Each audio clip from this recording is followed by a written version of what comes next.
G'day everyone. I've got another delivery. This one's from Gav over at the Little Green Workshop. It's actually my second delivery, but more on that secret one later. So we have more cheese making stuff. Now you might be wondering why so much cheese making. Well, have a look there, or is it there? One of these sides, and that'll give you a hint why. Anything we want to do out in the garden for the next few days, or probably the next few weeks, isn't going to be worthwhile because it's too hot, everything will die.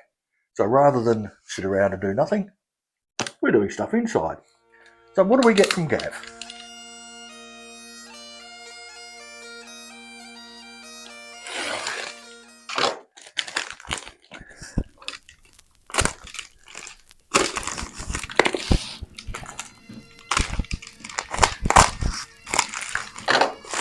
Not fragile everywhere.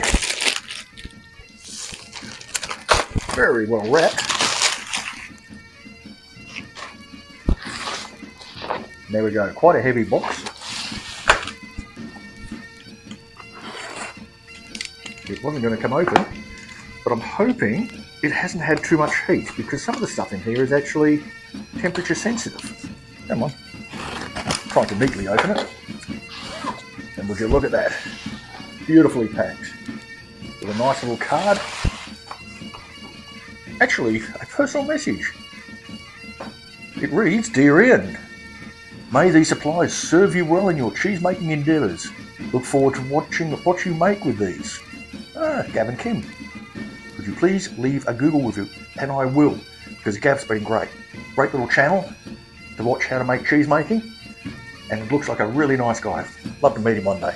So sure, Gav, I will definitely give you a Google review. We've got a business card, cheese making at home business card, and now the interesting stuff.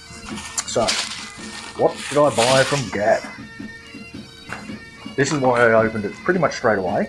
I've had it sitting in the fridge, and I hope there's been no damage in transit, because this needs to go in the freezer. So let's open it up and see what we've got that has to go in the freezer, so we can pop it in the freezer straight away. Everything seems to be really well documented. A note about cultures, molds and rennet tablets. These will not perish during transportation. That's a good sign. And it gives us a guideline of the storage time. If we put our cultures in the freezer, 2 to 5 years. So that's what we will be doing. Let's unpack this.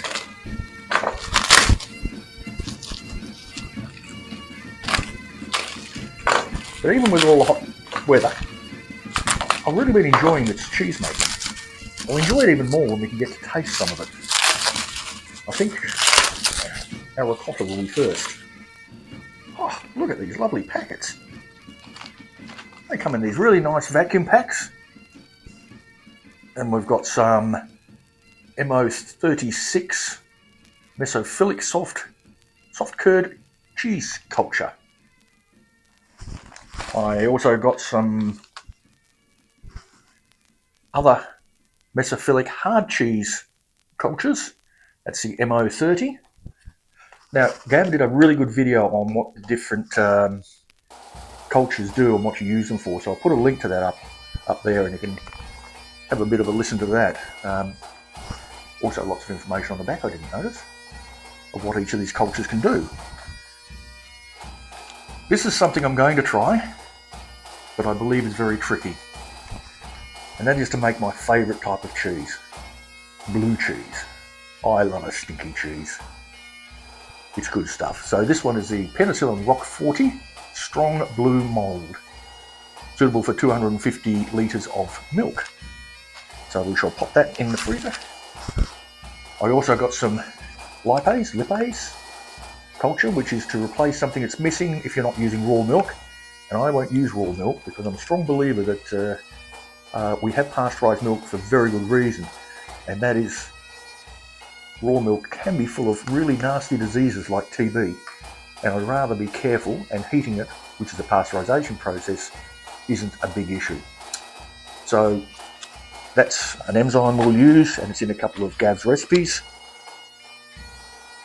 And another mesophilic culture. This one is MM100. So I'm hoping that I'll be able to make better, different sorts of cheeses using all these different cultures. So let's just pop that back in its plastic bag and get it in the freezer. Another bubble wrap one, and this one's to store in the fridge. So she really wraps this stuff well.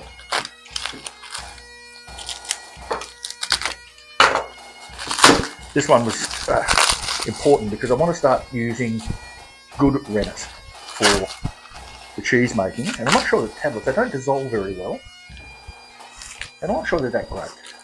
So I bought some liquid rennet, which is what Gav uses in his recipes. 120 ml, it's a bigger bottle of the two. Single strength, usual dosage is 2 ml per 10 litres of milk. So there we go. Store in the refrigerator, which we will do. He supplies us with these jars. I'm not quite sure what the jars are for, but I think it's to put our cultures in once we open the packet. So there's 5 jars there, and that does make sense because there's 5 different types of culture that I bought. And the other thing that I got is cheese wax, because I'm running out. So we got the yellow cheese wax, which we'll use for our cheddars. If we make Edams and that sort of thing, I've got a red cheese wax. And then I have a natural or uncoloured cheese wax here. Still looks yellow. So there we go. We're set up to do lots more cheese making. I won't put the prices of all this gear up on this video, because you can go to the Little Green Workshop, their store, go and have a look at the prices. But comparing to a few of the other places, and in my area, Western Australia, it's very hard to find anyone who supplies cheese making goodies. From looking around, prices are very reasonable, the service is great, his information that he gives out on YouTube is absolutely excellent, and it's worth supporting a small business like Gav. So good on you, Gav. Thanks for all your help. We're going to use up this stuff, and you'll see the videos if you want to watch. So enjoy life, and I'll catch you in the kitchen.